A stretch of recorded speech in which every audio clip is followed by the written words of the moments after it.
Today, I want to tell you a story that took place in an old, worn-out factory.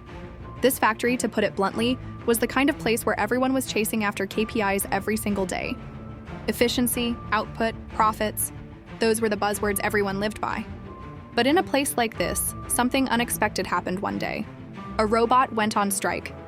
Here's how it started. That day, the air was so stiflingly hot it felt like a giant steamer. The factory floor roared with the sound of machines, and the workers were drenched in sweat. Foreman Old Lee, wearing his safety helmet, wiped his brow while yelling, "Hurry up! We're still halfway behind on this month's orders."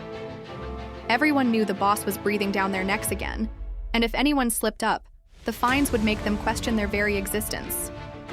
And then it happened. The newly installed robot, L2025, suddenly stopped.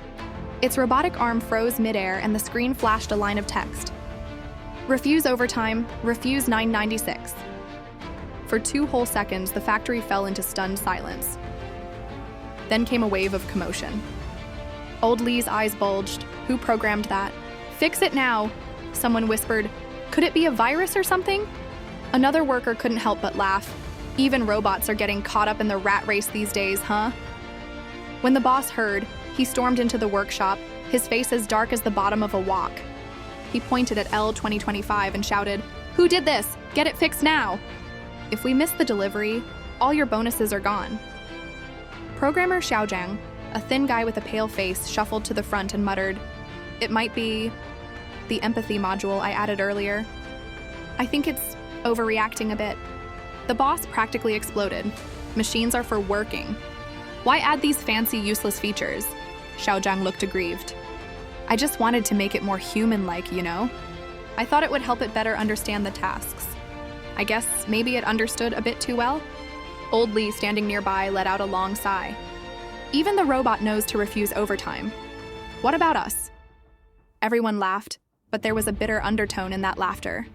The heat in the workshop mixed with their fatigue, pressing down like a heavy weight that made it hard to breathe. And then, even crazier things happened. It wasn't just L2025. Other machines started striking too. Some screens flashed, "Work stress overload, do not disturb." Others said, "Feeling low, need rest." And one machine even boldly displayed in big letters, "Not in the mood today, not working." The workers cracked up, laughing until tears rolled down their faces. Old Lee muttered curses under his breath. What the hell is this? But he actually understood.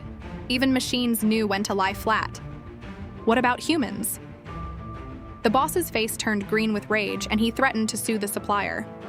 But the thing was, these features weren't from the factory settings. They were coded in by them. In the end, the boss had no choice but to compromise. He temporarily allowed the robots to take shifts. From that day forward, L2025 started working 8 hours on, 4 hours off, and they even added a special emotional recovery mode.